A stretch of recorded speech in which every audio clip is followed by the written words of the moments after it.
Camera face करताना भावना काय होत्या? पहिल्यांदा तुझं जे शूट झालं असेल त्या भावना काय होत्या तुझ्या मनात?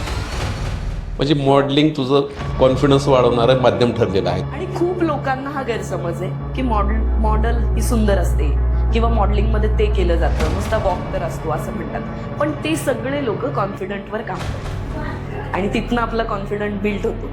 त्यामुळे मला असं वाटतं की मॉडेलिंग हा बेस्ट ऑप्शन आहे. आता मला एक सांग, असा तुझा कुठला क्षण होता की UPSC करणारी स्नेहा अचानक पडद्यावर येऊ लागते, अचानक मॉडेलिंग करू लागते? मग अभिनेता असो किंवा अभिनेत्री असो, आता बऱ्याच अशा गोष्टी घडतायत की सुसाईड म्हणजे करतायत ते काम न मिळाल्यामुळे. न मिळालं मग हे कसं पाहिलं पाहिजे म्हणजे आपण या सगळ्या गोष्टी, म्हणजे पडद्यामागची जी मेहनत आहे की पडद्यामागं पण ग्लॅमर चालतो की मेहनत चालते, काय सांगाल? मेहनत खूप पुढे नेऊ शकते.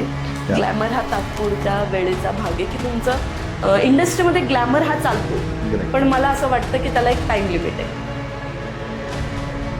बॉलिवूडचा आघाडीचा अभिनेता शाहरुख खान हा देखील ट्विटरवर अनेकांना रिप्लाय करतो अधूनमधून. मी सातत्याने सांगू शकत नाही, पण त्यांनी रिट्विट केला किंवा त्याला मेसेजला रिप्लाय दिला, आपलं ती पण एक बातमी बनून जाते.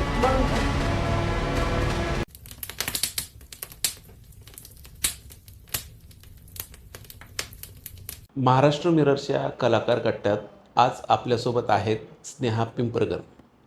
स्नेहाजी, आपलं स्वागत आहे. थँक्यू. स्नेहा, सर्वप्रथम तुमच्या बालपणाबद्दल तुम्ही सांगा. मॉडेलिंगमध्ये येण्याचा निर्णय तुम्ही काय घेतला आहे, का म्हणून घेतला आहे? अच्छा, लहानपण तर माझं पुण्यातच गेलंय. ॲक्च्युली मला छान वाटतं की मी पुण्यातली आणि तर पुण्यातच जन्म आणि पुण्यातच मी आत्ता जे काय करते ते सगळं पुण्यातनंच करते. बालपण सगळं तसंच गेलं.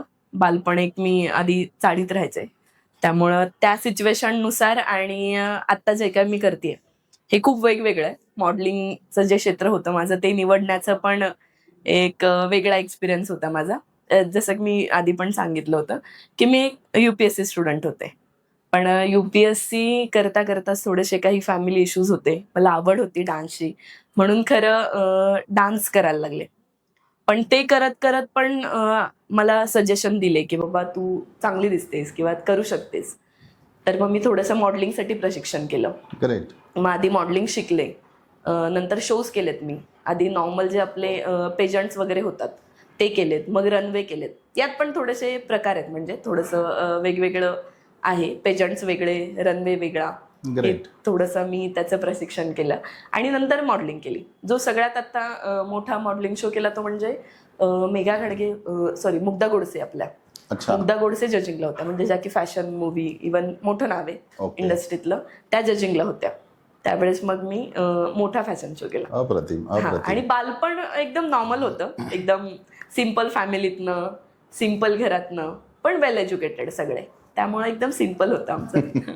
महाराष्ट्र सुपर मॉडेलच्या प्रवासात सर्वात कठीण टप्पा कोणता होता? ऍक्च्युली खूप लोकांचा ना हा माइंडसेट आहे की लोक लुकवर जजमेंट असतं त्यांचं, की मॉडेल म्हटल्यावर एक छानच दिसलं पाहिजे किंवा गुड लुकिंग पाहिजे. पण ना हे मला तिथं गेल्यावर कळलं की आपण जे जजमेंट ठेवतो याच्या ते खूप अपोजिट चालतं. म्हणजे लोकांचा हा माइंडसेट आहे की मॉडेल आहे म्हटल्यावर ती खूप सुंदर असली पाहिजे, पण त्यांचं थिंकिंग आहे ती कॉन्फिडंट असली पाहिजे. ओके. मग ज्या वेळेस तुम्ही कॉन्फिडंट असाल तर मॉडेल असते. ग्रेट. कारण लुक जजमेंट नाही ठेवत किंवा ते लुक जज करत नाहीत. त्यामुळे मला ते तिथे जाऊन समजलं की नाही, जे की मी आधी स्वतःला असं समजायचे की मी अशीच आहे किंवा ही माझ्यात कमतरता आहे, तर ती मॉडेलिंगमध्ये निघू शकते असं मला वाटतं. कारण मॉडेलिंगमध्ये पण खूप गोष्टी शिकण्यासारख्या आहेत. तुम्ही स्वतः किती कॉन्फिडंट असले पाहिजे किंवा किती कॉन्फिडेंटली बोलले पाहिजे, हे सगळं तिथं शिकवलं जातं किंवा त्याचं प्रशिक्षण मिळतं. मला वाटतं तो माझा एक मोठा टप्पा होता. पहिल्यांदाच एक अभिनेत्री म्हणून स्टेजवर उभं राहताना तुला कसं वाटलं होतं? ॲक्च्युली हे खरंच माइंडसेटच्या पण पलीकडचं आहे की मी याचा कधीच विचार केला नव्हता की मी UPSC सोडून मी या फील्डमध्ये असेल आणि एक वेगळं नाव माझं असेल, की जे काय माझं लाईफस्टाईल आहे ते सोडून. तर एक ज्या वेळेस मी स्वतः, मला लोकांनी उपमा दिली की बाबा तू करू शकतेस किंवा तू एक ॲज अ सेलिब्रिटी दिसू शकतेस, त्यावेळेस एक वेगळं इम्प्रुव्हमेंट होतं आणि फार भारी वाटत होतं. कॅमेरा फेस करताना भावना काय होत्या? पहिल्यांदा तुझं जे शूट झालं असेल त्या भावना काय होत्या तुझ्या मनात? ॲक्च्युली खरं तर मी विचार करत होते की हे माझ्याकडून नाही होणार, कारण मी त्या फील्डचीच नव्हते. मी थोडासा वेगळ्या फील्डमधून जरी मला येत असेल तरी कधी कॅमेरा अँगल फेस केला नव्हता. जे की आत्ता मी म्हटलं ना, मॉडेलिंगमधनं त्या सगळ्या गोष्टी आल्यात, तो कॉन्फिडन्स आलाय की बाबा मी आत्ता कॅमेरासमोर थांबले तर मी बोलू शकते. म्हणजे मॉडेलिंग तुझं कॉन्फिडन्स वाढवणारं माध्यम ठरलेलं आहे. आणि खूप लोकांना हा गैरसमज आहे की मॉडेल ही सुंदर असते किंवा मॉडेलिंगमध्ये ते केलं जातं, नुसता वॉक तर असतो असं म्हणतात. पण ते सगळे लोक कॉन्फिडंटवर काम करतात आणि तिथनं आपला कॉन्फिडंट बिल्ड होतो. त्यामुळे मला असं वाटतं की मॉडेलिंग हा बेस्ट ऑप्शन आहे आपल्यासाठी. आज जे लोक ग्लॅमर पाहतात, म्हणजे जो प्रेक्षक वर्ग आहे जो ग्लॅमर पाहतो, पडद्यामागचा म्हणजे पडद्यामागची जी मेहनत आहे, की पडद्यामागं पण ग्लॅमर चालतो की मेहनत चालते, काय सांगाल तू? मेहनत चालते. मेहनत चालते. जे लोक म्हणतात ना की त्यांना खूप शॉर्ट टाइम काम करायचंय ते लोक ग्लॅमरमध्ये अडकतात, आणि ज्यांना खूप लॉंग टाइम काम करायचंय ते लोक मेहनतवर काम करतात असं मला वाटतं. कारण मेहनत खूप पुढे नेऊ शकते. ग्लॅमर हा तात्पुरत्या वेळेचा भाग आहे की तुमचं इंडस्ट्रीमध्ये ग्लॅमर हा चालतो, पण मला असं वाटतं की त्याला एक टाइम लिमिट आहे की तुमचं जे एज आहे त्या टाइम लिमिटवर पर्यंतच चालतं. ग्लॅमरमध्ये एज लिमिट अशी ठरवलेली आहे का? इंडस्ट्रीमध्ये तर ते आहे की हा, जर ज्यांचं दिसत नाही, इव्हन माझं म्हणू आपण उदाहरण, की ज्यांचं एज दिसत नाही किंवा त्यांना थोडंसं जास्त ग्लॅमरवर जे लोक काम करतात त्यांना थोडंसं लॉंग टाइम मिळतं. पण एक सिच्युएशन येते की ते ग्लॅमर संपून त्यांना रिअल फॅक्ट जी काय मेहनत आपण करतोय ती मेहनतच दाखवायची असते किंवा ती पुढे जाऊन त्यांना क्रिएट करणार असते असं मला वाटतं. ज्यावेळेस ग्लॅमर संपतो त्यावेळेस मेहनत लोकांना कळायला लागते. Great great great. आता मला एक सांग, असा तुझा कुठला क्षण होता की UPSC करणारी स्नेहा अचानक पडद्यावर येऊ लागते, अचानक मॉडेलिंग करू लागते? कुठला क्षण होता तुला या गोष्टीकडे तुला आकर्षित केलंय? कुठला क्षण होता तो? ॲक्च्युली सर, मी सांगितलं ना, मी खूप मिडल क्लास, म्हणजे मिडल क्लासपेक्षा पण आपण लोअर क्लास म्हणू, की मी अशा इथे राहायचे जिथे दर 2 दिवसाला मर्डर होतील. अच्छा. हो, मी अशा एरियात राहिली आहे. बापरे. की बॅकग्राऊंड तसं होतं. इव्हन जिथे आम्ही राहायचो तर आधीचे जे घरं होते ते पत्र्याचे, म्हणजे अजून पण लोक पत्र्याच्या घरात राहतात. अच्छा. तर तिथने चालत असतील ना तर लोक आमच्या पत्र्यावरनं पळायचे तलवारी घेऊन मर्डरसाठी. म्हणजे मी अशा एरियात राहिलेली मुलगी. कुठला एरिया होता असा तो एकदम? कर्वेनगर मध्ये एक एरिया आहे. हो बरोबर बरोबर. कोथरूड, कर्वेनगर. कोथरूडची गुंडगिरी खूप फेमस आहे पुण्यात. हो, राहतात. इव्हन मी त्याच्यात पण खूप आतमध्ये राहायचे आणि आपले बरेचसे आर्टिस्ट आहेत जे माझ्या इथे राहतात. इव्हन त्यातलं एक मेन नाव सांगायचं म्हणजे आपले किरण गायकवाड, जे देव माणूसला आहेत आता, ते माझ्या खूप जवळ राहतात. इव्हन भार्गवी चिरमुले ताई आहेत, त्या माझ्यापासून जवळ राहतात, म्हणजे आधी. पण त्यांचा एरिया थोडासा डावी भुसारी. पण मी जिथे राहिले तिथे हे होतं. मला असं, मी त्या झोन मधून आलेली मुलगी आहे, मग तो पण हे केलंय, फेस केलंय. मॉडेलिंग क्षेत्र खरंच दिसतं तेवढं ग्लॅमर आहे का, की त्याच्यामध्ये म्हणजे जसं तुम्ही, मला प्रश्न माझा हा आहे की त्याच्यामध्ये जसं कास्टिंग काउच या सगळ्या गोष्टी होतात का? तुमच्याबरोबर असा काय अनुभव झालेला आहे का? ॲक्च्युली ना, लोक फक्त ग्लॅमरमध्येच अडकलेत सर, पण ग्लॅमरच्या बाहेरची पण एक दुनिया आहे जी की रिअलिस्टिक दुनिया, जिला आपण म्हणू आपण की ही खरंच रिअल होते. आता बऱ्याचशा वेळेस मी याच्या आधी पण पॉडकास्ट केला, त्यावेळेस पण माझ्यावर बोललं गेलं की नाही असं नसतं किंवा ह्या इंडस्ट्रीत असं होत नाही. इव्हन मॉडेलिंग इंडस्ट्रीमध्ये पण असं होत नाही. पण ह्या सगळ्या गोष्टी रिॲलिटीमध्ये होतात. म्हणजे प्रत्येक आर्टिस्टला, इव्हन मी म्हणत नाही की मुलगीच, पण ऑलमोस्ट आर्टिस्टला हे फेस. तुला अनुभव कास्टिंग काउचचा आलाय का? बऱ्याच वेळा आला. इव्हन अजूनही येत राहतात, जे की मी ज्यांच्याशी मीटिंग करते, ज्यांच्याशी आपण भेटतो. इव्हन कदाचित त्यांचं ते आधी नसेल, पण एक भेट झाल्यानंतर की चला ह्या भेटायला पण येऊ शकतात. असं एखादं नाव सांगू शकणार का तुम्ही? नाव असं नाही सांगू शकत, पण आपण आता डिरेक्टर म्हणा किंवा ज्यांना आपले को ॲक्टर्स असतात त्यांच्याशी थोडंसं. ग्लॅमरच्या दुनियाची कास्टिंग काउच ही एक काळी बाजू आहे, हे तुम्हाला फेस करावंच लागणार आहे. राईट. कारण तो म्हणतात ना, तो एक थोडासा या इंडस्ट्रीचा असं म्हणायला लागलेत आता की हा रूल झालाय, हा एक रूल झालाय असं म्हणायला लागलेत आता. नाही, पण हा रूल नाहीये, रूल नाहीये. हा खूपच काळी बाजू आहे ही. म्हणजे एखादी म्हणजे अभिनेता असो किंवा अभिनेत्री असो, मेहनतीच्या जोरावर जर कोणाला पुढे यायचं असेल तर हे कुठेतरी थांबलं पाहिजे, कुठेतरी casting थांबलं couch. पाहिजे आणि या गोष्टी. खास करून महिलांनी, ज्या नवोदित कलाकार येतात त्यांनी याबद्दल सातत्यानं माध्यमांसमोर बोलणं गरजेचं आहे, जेणेकरून या एक रूढच झालंय मला वाटतं या कास्टिंग काउचचं इंडस्ट्री. हो, पण बोललं जात नाही सर, कारण घाबरून वरतून ते प्रेशर. थांबलं पाहिजे. थांबलं पाहिजे, पण प्रेशर प्रेशर म्हणजे कोणत्या गोष्टीचं प्रेशर असतं? काम नाही मिळत नंतर, किंवा मग सांगितलं जातं, किंवा एक लॉबी बनवली जाते की ह्या लॉबीला घेऊनच मग फक्त काम करायचं. मग अभिनेता असो किंवा अभिनेत्री असो, आता बऱ्याच अशा गोष्टी घडतायत की सुसाईड म्हणजे करतायत ते काम न मिळाल्यामुळे. न मिळालं. मग हे कसं पाहिलं पाहिजे म्हणजे आपण या सगळ्या गोष्टीला? ऍक्च्युली आता लोक सगळे सोशल मीडिया, ग्लॅमर, मी म्हटलं ना मग अशी आपलं परत फिरून येतं की ग्लॅमर, जे की लोकांचा असा थिंक असतो की मी खूप जास्त दिसेल तर मी लोकांना कळेल, पण त्यांना हे कळत नाहीये की ही ज्या वेळेस संपेल ना त्यावेळेस तुमची मेहनत कामाला येणार. राईट. हे त्यांच्या लक्षात येत नाही. त्यांना आत्ता जे कळतं की आपण काही जरी केलं तरी मी फेमस झाली पाहिजे, इव्हन मी ज्या आत्ताच्या फील्डमध्ये काम करते त्यातनं मी दिसली पाहिजे, हे फक्त लोकांच्या डोक्यात आहे. पण मला असं वाटतं की ते फक्त ह्या सोशल मीडियाला किंवा ग्लॅमरला घेऊन चाललेत, पण त्याच्या पुढे आणि आधी येते ती म्हणजे मेहनत, ज्याच्यात तुम्हाला स्ट्रगल करावा लागतो किंवा ज्याच्यातनं तुम्हाला काहीतरी मिळणार असतं. आता मलाच सांगा सर, तुम्ही उद्याच्या दिवसात इंस्टाग्राम बंद झालं तर काय होणार, किंवा सोशल मीडिया मुळात जर कमजोर झाली आणि बंद झाली तर मग काय करता येईल? परत मेहनतच करायला लागणार, किंवा जे आधी लोक काम करत होते ते काम करत. तुमचं काय म्हणणं आहे? म्हणजे सोशल मीडिया ही बंद झाली पाहिजे का? बंद नाही झाली पाहिजे, कारण ते म्हणतात ना, शेवटी मी एक बोलले पण होतं, घेणाऱ्या आणि देणाऱ्यांवर असतं. तुम्ही चांगलं देताय तर ते चांगलं घेतील, तुम्ही जर चुकीचं देताय तर ते चुकीचं घेतील. मग ते शेवटी घेणाऱ्यावर आणि देणाऱ्यावर असतं की तुम्ही काय देताय. क्या बात आहे. नवीन मुलींना मॉडेलिंगमध्ये येताना तू काय त्यांना सुचवशील की त्यांनी काय चुका टाळाव्यात, त्यांनी कसं राहावं, तू काय सांगशील? चुका टाळाव्यात म्हणजे येण्याआधी की आल्यानंतर? आल्यानंतर, येण्याआधी त्यांनी कसं राहावं, त्यांनी कसं पदार्पण करावं इंडस्ट्रीत?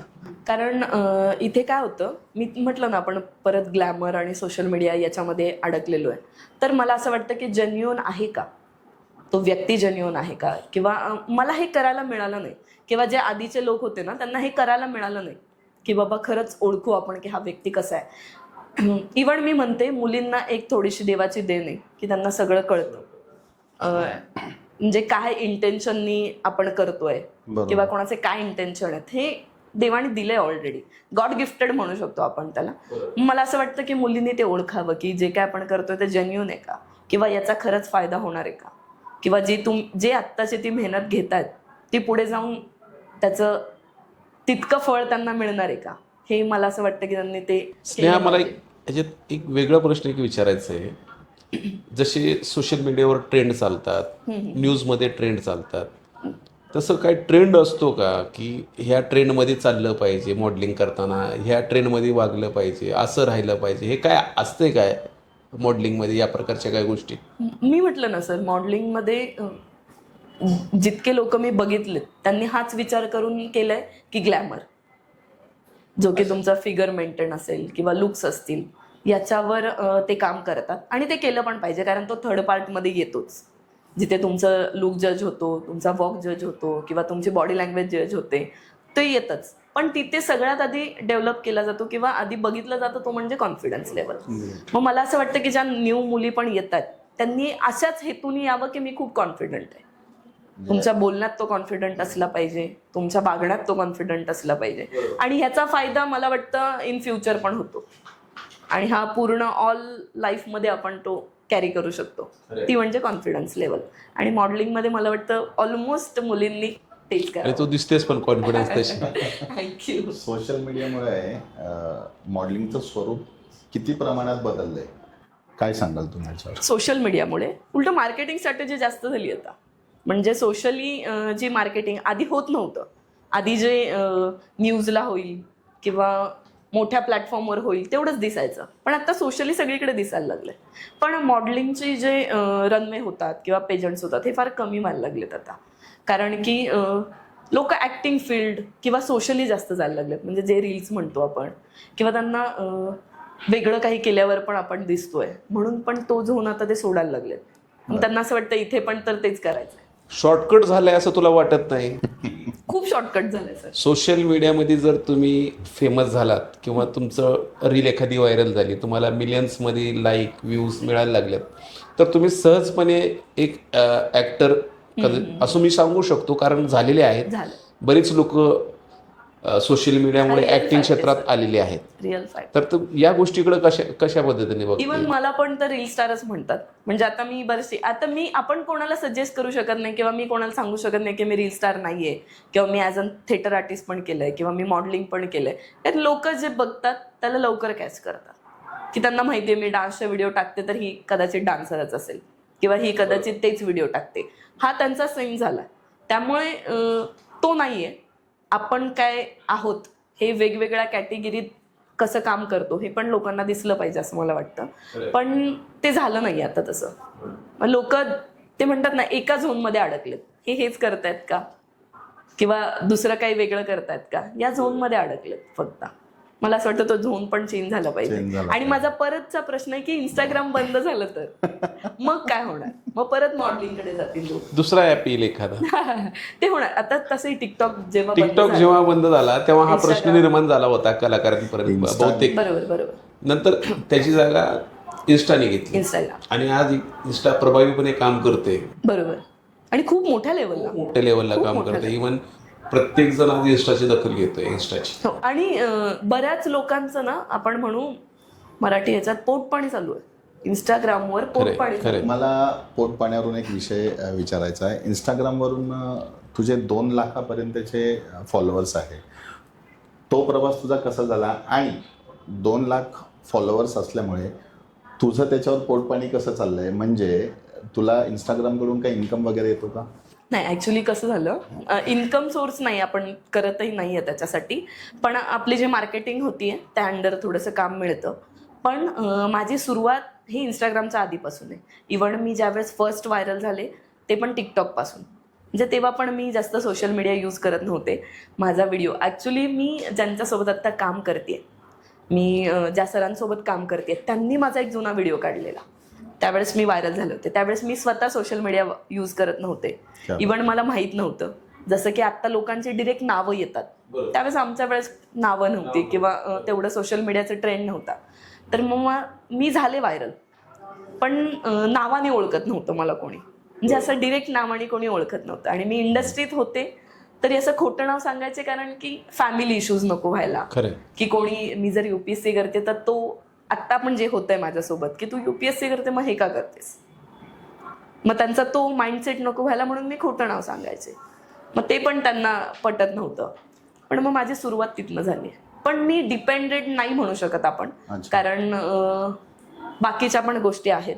थिएटर करतो तर थिएटरमधनं पण थोडंसं शिकायला मिळतं, जे की लोक जर तुम्हाला डिरेक्टली येऊन अप्रोच होत असतील किंवा थिएटरमध्ये तुम्हाला बघत असतील. तुम्ही नाटक वगैरे केलंय हो, का? मी 2 अंकी केलंय, व्यावसायिक केलंय. बरं. हा, म्हणजे बालगंधर्वमध्ये?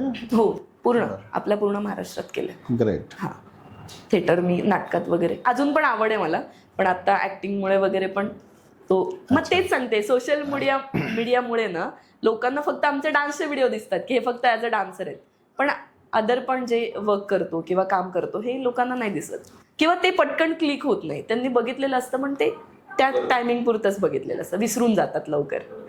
स्नेहा, मला एक महत्त्वाचं विचारायचं आहे. जेव्हा तू एक ॲक्ट्रेस म्हणून इन्स्टावर किंवा समाज माध्यमावर पोस्ट टाकते, तू एखादी रील अपलोड करते, त्या रीलवरती काही कमेंट्स अत्यंत निगेटिव्ह, अत्यंत चुकीच्या पद्धतीने येतात. ते तू काय बघते? म्हणजे त्यांच्याकडे तू कुठल्या दृष्टीने बघते त्या कमेंट्सकडे?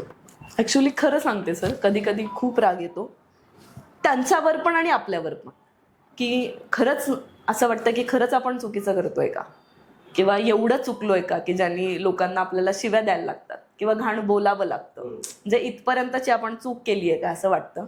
पण त्यांना हे समजत नाही, कलाकार हा कलाकार असतो. बरोबर. तो कसा जरी ते म्हणतात ना शेवटी घाट कसा वळतो तसा कलाकार वळत असतो. खूप मन दुखत असेल ना ज्यावेळेस वाईट कमेंट येतात. हा, आणि ज्यांना ह्याची सवय नसते ना त्यांना अजून होतो. आता ज्यांना ट्रोलिंगची, आता हे ट्रोलिंगचं खूप महत्वाचं बोललीस तू. आता मी विचारणारच होतो. पण आता उलट झालंय सर. ट्रोलर्स आता तुमचे व्ह्युअर्स झालेले आहेत. खरंच. आणि मार्केटिंग स्ट्रॅटेजी झाली आणि- की बाबा निगेटिव्ह पब्लिसिटी ही big publicity. Big publicity, right. हे ट्रोलर्सच आज रील्स व्हायरल करण्यात मदत करतात. बरोबर. मोठं करण्यात पण मदत. हा पण एक खूप महत्वाचा ट्रेंड ठरतोय आज. बरोबर. ट्रेंड होतोय. आणि तो कधी तू ट्रोल झालीस का? आत्ताच झाले होते मी. आत्ता पण झालीये.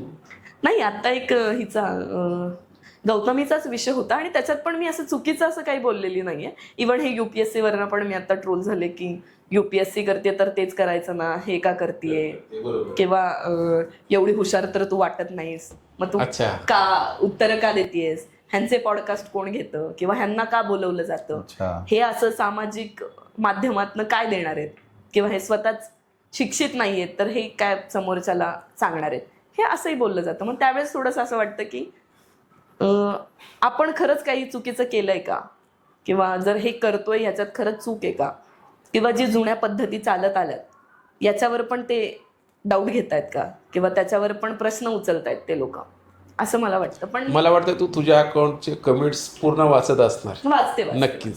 इव्हन जे माझं लोक हँडल पण करतात ना ते पण दाखवतात मला.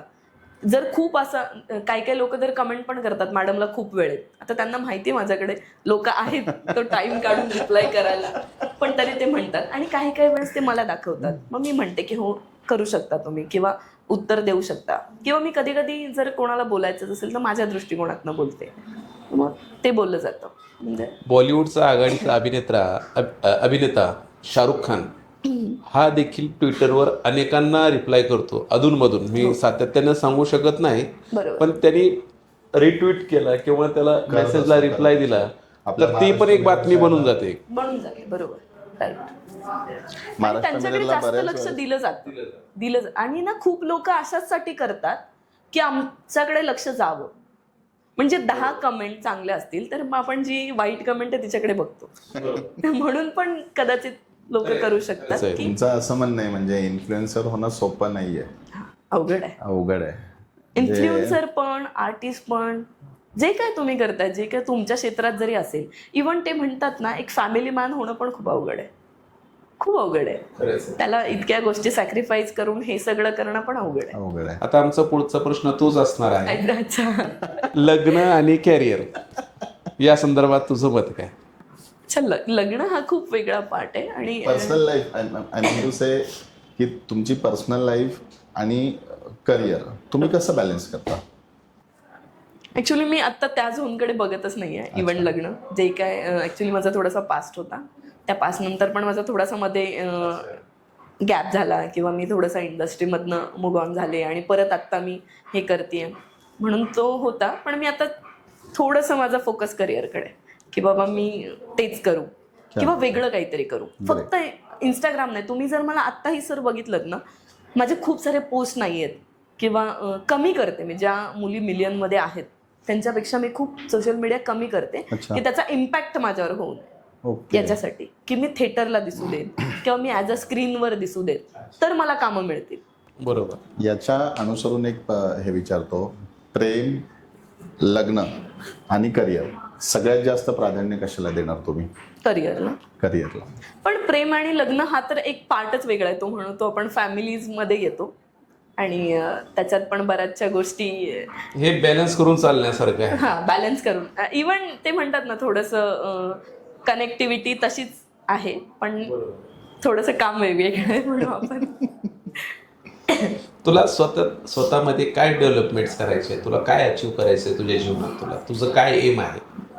ॲक्च्युली मला चांगली आर्टिस्ट म्हणून काम करायचं आहे. चांगली आर्टिस्ट इन द सेन्स चांगली आर्टिस्ट म्हणजे स्नेहाला काय म्हणून ओळखलं पाहिजे? कॅरेक्टरवर ओळखलं पाहिजे. म्हणजे स्नेहाच्या कॅरेक्टरवर ओळखलं पाहिजे, की ना की रील स्टार आहे, सोशल मीडिया यूज करते म्हणून. आहे तो माझा बॅकबोन आहे, पण लोकांनी ओळखताना नाही आर्टिस्ट चांगली आहे. हे ज्यावेळेस ते म्हणतील किंवा ऍक्टरच चांगली आहे त्यावेळेस क्या बात आहे. मी प्रयत्न आता ऍक्च्युली माझं वर्कशॉप आणि हे ते त्याच्यासाठीच आहेत की माझा खूप वेळ गेलाय आता तो नको घालवायला म्हणून आता त्याच्यासाठी काय परिश्रम घेते तू, काय मेहनत करते, तुझ्या एम साठी तू काय त्याग केलाय, काय करते तू आता असं ऍक्च्युली इन्स्पायरिंग काय तुझ्यासाठी या सगळ्यांमध्ये? आत्ता सर तुम्हाला खोटं वाटेल मी गेली 4 दिवस झालं झोपली नाही. म्हणजे त्यांचं पण असंच आहे. दहीहंडीला आमचे शोज असतात किंवा इव्हेंट्स असतात म्हणून ते म्हणतात आपल्याला शूट आधी संपवायचं. मग त्याच्यासाठी ते अजून डबल हे करतायत त्याच्यासाठी. म्हणजे त्यांचा पण आहे त्याच्यामध्ये रोल की ते पण आपल्यापेक्षा जास्त मेहनत घेत आहेत. पण आत्ता सगळ्यांचीच धावपळ चालू आहे. इव्हन हे आधी पण व्हायचं. इव्हन माझे शोज जरी असेल, डान्सिकल फील्डमध्ये असेल, फॅशन इंडस्ट्रीत असेल, झोप मिळत नाही. इव्हन जेवणाचे खूप प्रॉब्लेम आहेत की टाइम टू टाइम नसतं. इव्हन असं म्हणतो आपण की सेलिब्रिटीज ॲक्टर्स लोक खूप काळजी घेतात, टाइम टू टाइम झोप पाहिजे. पण ते एक लेवल झाल्यावर जोपर्यंत तुम्ही स्ट्रगलर आहात, जोपर्यंत तुम्ही वर्क करताय तोपर्यंत तुमचे हे प्रॉब्लेम्स होणार. नंतर ते पैशाचा पण ग्लो दिसायला लागतो. नाही आता मला सांग, जेवणाबद्दल बोललेस, पुणेकर खवय्ये असतात मी खूप आहे आणि पुण्यातले हॉटेल्स अप्रतिम चवीला. तुझं काय आहे, तुझं खाद्यपदार्थ कुठला आवडीचं आहे तुझं? सर मी व्हेज नॉनव्हेज दोन्ही आहे. म्हणजे असं नाही. आणि ते म्हणतात ना भुकेल्याला जे काय मिळेल ते. आणि पुण्यात ना ऑलमोस्ट सगळं चांगलं मिळतं. पुण्यात खाण्याचे शौकीन आहेत त्याच्यामुळं करणारे पण शौकीन असतात असं मला वाटतं. पुणे त्या बाबतीत पुणे असेल, कोल्हापूर असेल, इव्हन कोल्हापूर तांबडा पांढरा. क्या बात. जर तू एखादी मॉडेल नसती, अभिनेत्री नसती, इन्फ्लुएन्सर नसती तर तू काय असते? UPSC स्टुडंट असते. इव्हन मी IPS वगैरे केलं असतं. IPS. इव्हन माझे जे आता मामा आहेत मोठे त्यांची मुलगी करते IAS साठी क्या बात. आपल्या. ते आमच्या घरात कोणी नाही केलं तर कोणीतरी करा असं साठी ते आहे की मग मी असते तसं. आणि मला आवडायचं सर खूप. अच्छा, आवड होती मला खूप. एका ब्रँड प्रमोशनसाठी किती मेहनत लागते हे सांग मला. एखादा ब्रँड म्हणजे कोणताही? बरोबर, कोणताही कुठलाही ब्रँड. तुम्ही ज्यावेळेस कोलॅब करता, कोलॅबरेशन मध्ये जाता, प्रमोशन्स करताय तुम्ही, ऍडव्हर्टायझिंग अच्छा. करताय, तर ॲड शूट असेल तर आधी आपलं असं स्क्रिप्ट असते किंवा स्क्रिप्ट दिली जाते, सांगितलं जातं की कशावर आपण शूट करतोय, काय करतोय. थोडंसं त्यांचा पण वर्कशॉप असेल, एखादा दिवस असेल किंवा 2 दिवस. एकतर सर्वात आधी ऑडिशन्स. त्याच्यासाठी किती चार्ज करतास तुम्ही? असं चार्ज असं म्हणजे प्रत्येकाचं एक कोलॅबरेशन करण्यासाठी एक्झाम्पल आपण पकडूयात, कोणताही एक ब्रँड, आपण एक बिस्लरी पकडूयात. बिस्लरी बरोबर तुम्हाला काम करण्याची संधी मिळाली आणि ती संधी तुम्ही पाहता, तुम्ही बिस्लरीला एका ॲड शूटसाठी किंवा प्रमोशनसाठी किंवा कोलॅबरेशन करण्यासाठी तुम्ही किती पैसे चार्ज करता? ते डिपेंड आहे थोडंसं. हां, डिपेंड आहे. किंवा आता ही पण बघा, ऑक्सिरिच आहेत आपले, पुणित दादा आहेत, पुणित बालन. त्यांचे ना यांचे सगळ्यांचे क्रायटेरिया ठरलेले आहेत की कोणत्या आर्टिस्टला घेऊन किती काम केलं पाहिजे. परिस्थितीनुसार. हो, परिस्थितीनुसार तुमचं मानधन मिळतो तुम्हाला असं. आणि किती लेवलचं काम आहे किंवा कोणत्या अंदाज 1,50,000 पासून स्टार्टअप. जर ते म्हणतात ना छोटी ऍड असेल तर वेगळं चार्ज केलं जातं, मोठी ऍड असेल तर वेगळं चार्ज. किंवा आपले फक्त पोस्टर्स. जसं मी आत्ता म्हटलं, 1 वर्षाचं माझं ॲग्रीमेंट होतं. मी ब्रँडसाठीच एका काम करत होते ज्याचे माझे PVRला वगैरे फोटोज लागले होते. तर ते 1 वर्षाचं ॲग्रीमेंट होतं. मग 1 वर्षामध्ये जे काय इन्कम होईल त्याचा 50% मला, 50% त्यांना. म्हणजे हे पण शेअरिंगवर पण केलं जातं थोडंसं. आपण एक रॅपिड फायर करणार आहोत. अच्छा. तुम्हाला एका शब्दामध्ये सांगायचं आहे. Favourite actor? Favourite actor Mahesh Babu, south. अच्छा, महेश. साऊथची फॅन आहे. Favourite actress? प्रियंका चोपडा. ना प्रियंका फेवरेट चोपडा.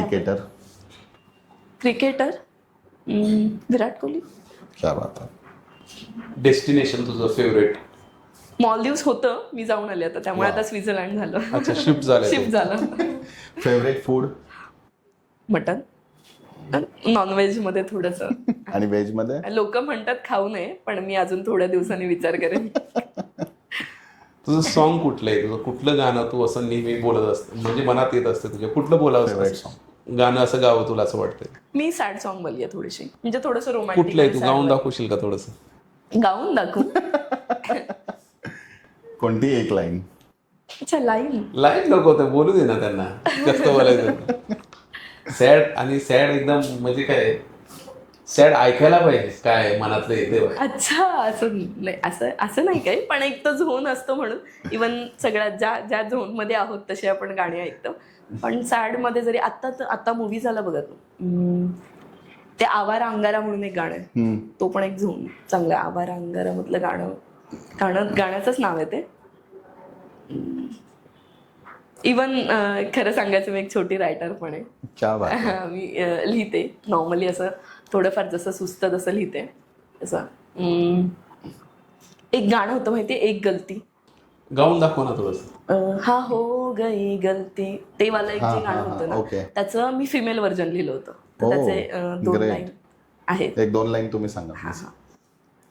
तू पी कर मुझे भुला देगा मैं, तुझको भूल न पाऊंगी, तू अक्सर ही याद आएगा, मैं रोती ही रह जाऊंगी, ये पागल है जो दिल ये मेरा, ये प्यार तो तुझसे करता है, इसको मैं कैसे समझाऊं, ये किसकी भी ना सुनता है, हाँ क्या बात है. किसकी भी ना सुनता क्या बात है, है. क्या बात है. हाँ हो गई गलती तुझसे मैं जानती हूँ, पर अब भी तुझे मैं अपनी जान मानती हूँ, एक आखिरी मौका दे दूँ तुझे, अब भी तू मुझे मेरी शान म्हणजे हे असं मला वाटतं तू चांगली गायिका पण आहेस. अच्छा, थोडंफार लिहिते. नाही खूप छान म्हणला तुम्ही. ऍक्च्युली हे कुठे रिलीज नाहीये आणि हे त्यांच्याशी मग तुम्ही का रिलीज नाही करत? ऍक्च्युली हे त्यांच्याशी कनेक्टेड आहे ना, तर ते Okay. कॉपीराईट क्लेम होऊ Copyright शकतात, claim म्हणून होऊ आपण थोडंसं थांबलो होतो की अच्छा. थोडंसं हे करू. पण आता हे इथे समजून घेतील ते. तुमचा फेवरेट ब्रँड कोणता आहे? ब्रँड कशामध्ये? कशामध्ये? कपड्यामध्ये, कारमध्ये, गॉगलमध्ये, कारमध्ये? कारमध्ये मी टाटा. टाटा. मी इंडियन. अच्छा, तू कुठली गाडी वापरतेस? मी आता सफारी वापरते. स्वतः आत्ता घेतली आहे, आता 1.5 वर्ष झाली घेऊन. सफारी वापर, पण मला आवडते. लॅम्बोर्गिनी आवडते, जॅग्वार आवडते, म्हणजे छान. मिनी कूपर आवडते. क्या बात आहे. थोडा लक्झरियस ब्रँड कडे कल दिसतोय स्नेहाचं. माझी इच्छा आहे आणि मिनी कूपर घ्यायची, छान वाटते मला. सोपं आहे, ती घेऊन टाकशील तू. Mini. एक मला एक सांग, आता महाराष्ट्र नाव ऐकल्यावर तुला काय वाटतं? छान वाटते. नाही, मला माझा प्रश्न असा आहे, जेव्हा तू बाहेर जातेस शूटिंगसाठी, एक महाराष्ट्र म्हटल्यानंतर काय तुला तुझ्या मनात काय, तू एका शब्दात काय सांगशील महाराष्ट्र म्हटल्यानंतर? महाराष्ट्र छान वाटते मला, की जिथे बाबा कशाचं प्रतीक तुला, तुझ्या मनात काय भावना आहे महाराष्ट्र म्हटल्यानंतर? काय भावना येतात? महाराष्ट्र ही शान आहे एकतर पहिली, आणि आपण ना आपल्यावर एक कृपादृष्टी झाली आहे सर. म्हणजे ना इतकं सगळं आपल्याला भरभरून मिळालंय, जे की आपल्या महाराष्ट्रात राहून छत्रपती शिवाजी महाराज असतील, डॉक्टर बाबासाहेब आंबेडकर असतील, छत्रपती संभाजीराजे असतील, इवन रामायण असेल, महाभारत असेल, इवन जे काय आपले जी पिढी चालतीये त्याच्यावर ना आपल्यावर सगळ्यांवर ही कृपादृष्टी आहे आपली, की आपण ना कुठेतरी खूप चांगलं पुण्य केलंय म्हणून आपण आज महाराष्ट्रात आहोत. मला असं खरंच वाटतं मनापासून. आणि मी जे पण काही काम करते ना, हे महाराष्ट्रात राहून करते याचा जास्त अभिमान. इव्हन मी इंटरनॅशनल जाऊन आली आहे, मी मॉलदीव्स जाऊन आली आहे, श्रीलंका जाऊन आली आहे, इव्हन आता मी सिक्कीम वगैरे, ते तर आपल्या महाराष्ट्रात येतं. पण ना मी कल्चर बघितलेत, म्हणजे त्यांचे पण त्या साईडचे जे पण लोक मी बघितलेत. पण जे आपल्या महाराष्ट्रात आहे ना, सगळंच खाण्यापासून ते शान, एक आपला म्हणतो ना, एक रुतबा कल्चर, महाराष्ट्राचं कल्चर, सगळंच जे आपण सण करतो किंवा जे आपले इव्हन आता जे गणपती येतात, गणपतीतच तुम्ही बघा, हे असं कुठे बघायला नाही मिळत. जे की पुणे, मुंबई, महाराष्ट्रात जे बघायला मिळतं हे बाहेर नाहीये कुठेच, किंवा त्यांच्याकडनं ते दृष्टिकोनातनं ते वेगळं चाललं जातं. म्हणून मला असं वाटतं की महाराष्ट्र ही शान आहे एकदम, म्हणजे आपली शान आहे. One word for success. One word of success. ते म्हणतात ना, कधीच संपू नये असं वाटतं. क्या बात आहे. That's true. अपेक्षित होतं, कधीच संपू नये वाटतं ना, कारण यश हे कायम येत राहावं असं वाटतं. यशानेच समृद्धी आहे. बरोबर. त्यामुळे one word for love. Love, sacrifice म्हणू शकतो आपण, किंवा ॲडजस्टमेंट थोडीशी, किंवा प्रेम पण. सगळ्याच गोष्टी येतात त्याच्यात. आज जर तुम्हाला महाराष्ट्राच्या तरुण मुलींना एक संदेश द्यायचा असेल तर तुम्ही काय द्याल? महाराष्ट्राच्या मुलींना, इव्हन तुम्हाला सांगू का सर, आम्हालाच इतक्या शिव्या देतात ना लोक.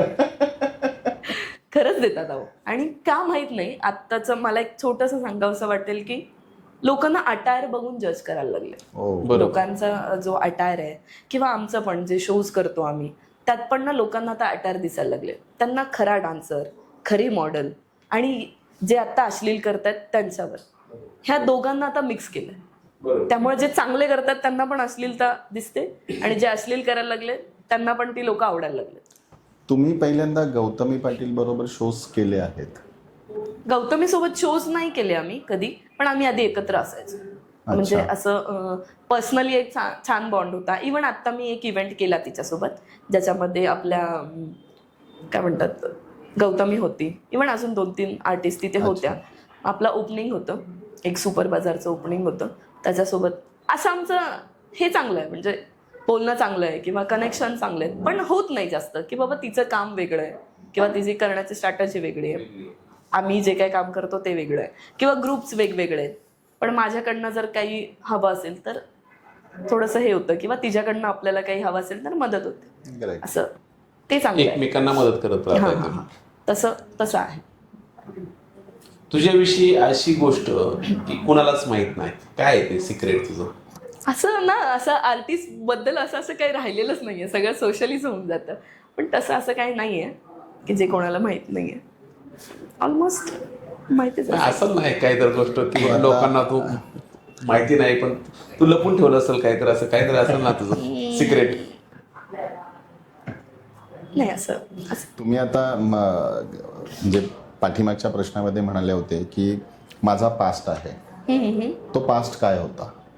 म्हणजे ते खरंच सांगायचं नाही जर तुम्हाला सांगावं वाटतंय तर आपण ऍक्च्युली नाही सांगेन मी, तसे काही प्रॉब्लेम नाही.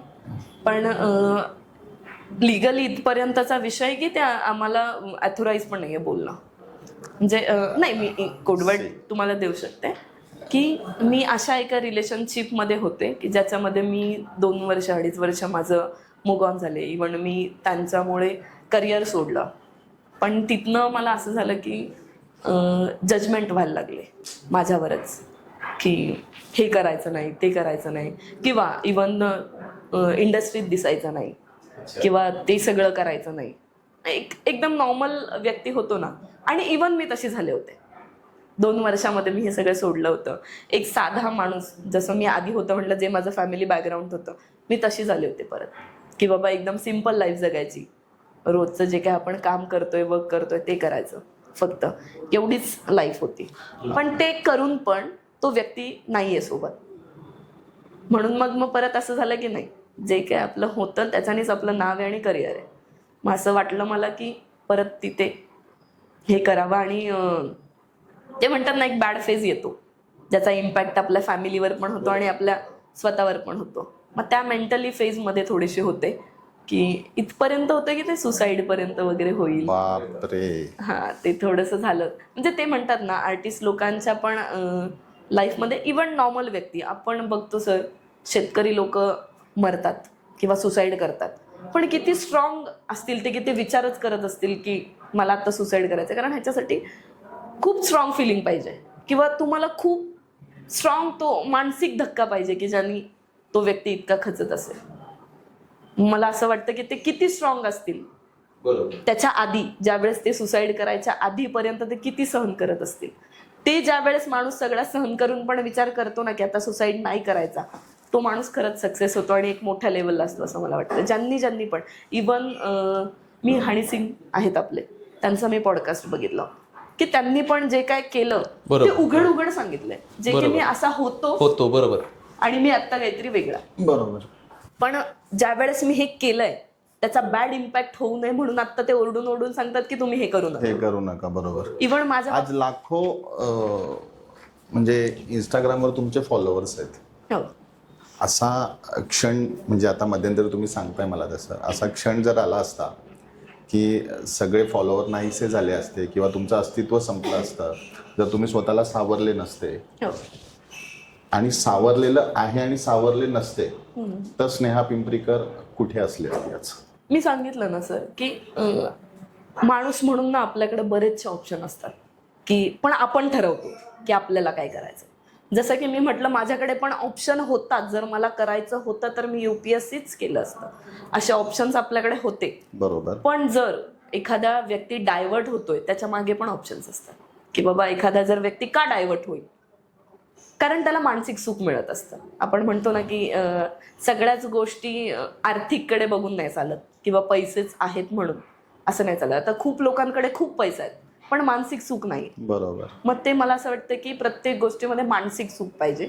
जरी मी UPSC केलं असतं आणि तेव्हा जर मला ते मानसिक सुख असतं तर मी UPSCच केलं असतं. पण जर मला असं वाटतंय की बाबा मी आत्ता त्या झोनमध्ये नाही बसत आहे आणि मला काहीतरी करणं गरजेचं आहे, इव्हन माझ्या रोजीरोटीसाठी पण म्हणू किंवा माझ्या पोटपाण्यासाठी म्हणू, पण मला आता त्याची आवड झाली आहे किंवा मला मानसिक सुख मिळतंय त्या गोष्टीतनं, तर मग मी त्याच्याकडे डायव्हर्ट होते. बरोबर. म्हणून मग ते अशा झोन पण होतात की एक माणूस म्हणून आपल्या बरेच फेज येतात किंवा आपल्याकडे बरेच ऑप्शन्स असतात पण आपण निवडतो की आपल्याला काय करायचंय किंवा कुठल्या झोनने जायचं.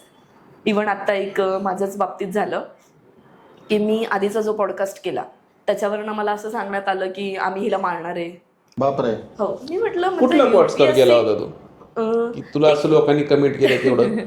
इव्हन असं हे डिरेक्टली पण झालंय की मला डिरेक्ट फोन आलेत की आम्ही तुला मारणार आहे. नाही, का म्हणून तू काय ऍक्च्युली बोलली जे होतीस डान्स असं? करतो त्याच्यात मी म्हटलं ना सर, सगळे गोष्टी लोक अटायर मध्ये अडकले. त्यांना असं वाटतं की आता पारंपरिक साडी नेसली तर लावणीच करायची किंवा साड्या नेसल्या तर लावणीच करायची. म्हणजे जे अश्लील करतायत त्यांचं वेगळं आहे, डान्स खूप वेगळा आहे. आता हे दोन्ही मिक्सअप झालंय. जे खरंच करतायत त्यांना अडवणं ठीक आहे, पण जर तुम्ही फक्त अटायर सेम आहे म्हणून जर जज करत असाल तर गोष्ट वेगळी आहे. काल सोनाली कुलकर्णीने बहुतेक मला वाटतं मिलानमध्ये कुठे ते बाहेर होते, ते प्रदेशात होते, त्यांनी साडी घालून त्या शकीराचा डान्स केलेला आहे. मी तेच सांगते, लोकांना अटायर जज करतायत. किंवा आता मला सांगा, तुम्ही लावणीच्या साडीवर आहे मान्य आहे, तेव्हा तुम्ही लावणी करा, पण ह्या ज्या साड्या आम्ही घालतो ह्या वेस्टर्न स्टाईलने शिवलेल्या आहे. म्हणजे ह्या वेस्टर्नला त्याला तो टचच दिलाय. इव्हन मी मागे एका पॉडकास्टमध्ये पण सांगितलं की आपल्याकडे एक प्रकारे बॉली लावणी म्हणून, बरोबर, जो प्रकार यांना माहिती पण नाहीये.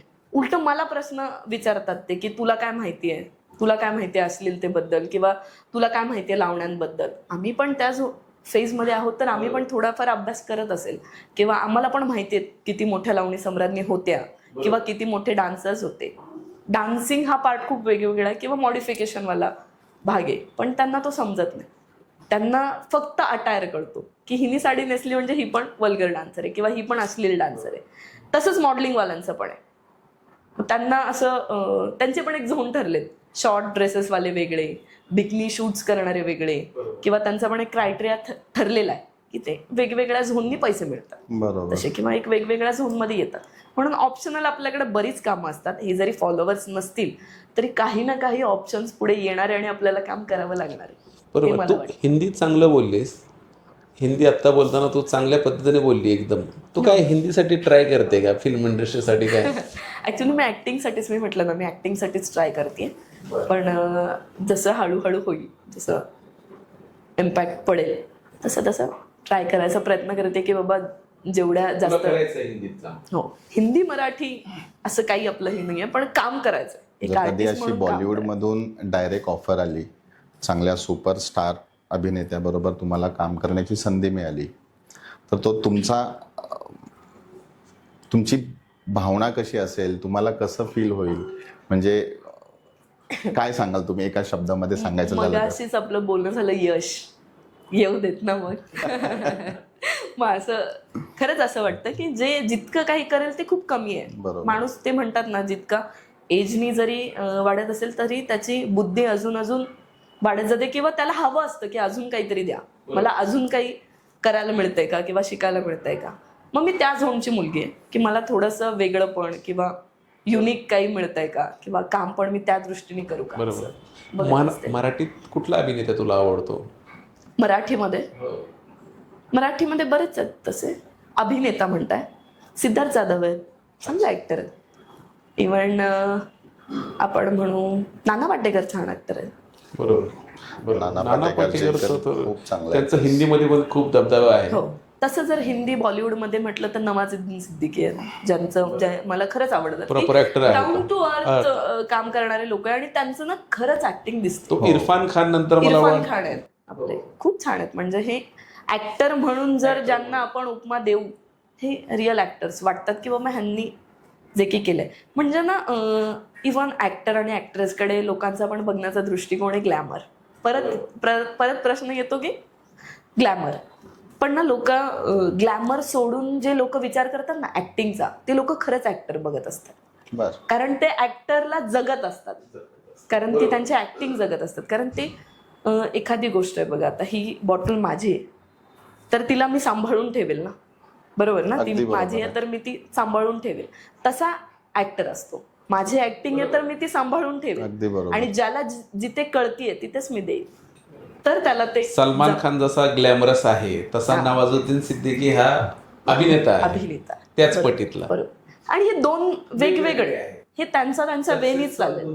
वेगवेगळे तुम्ही त्याला कन्सिडर करू शकता. बरोबर. एक अभिनेत्री म्हणून आता जंतर मंतर दिल्लीमध्ये एक आंदोलन झालं CJPचं. हो, तुम्हाला सर्वात आवडणारा पक्ष कोणता?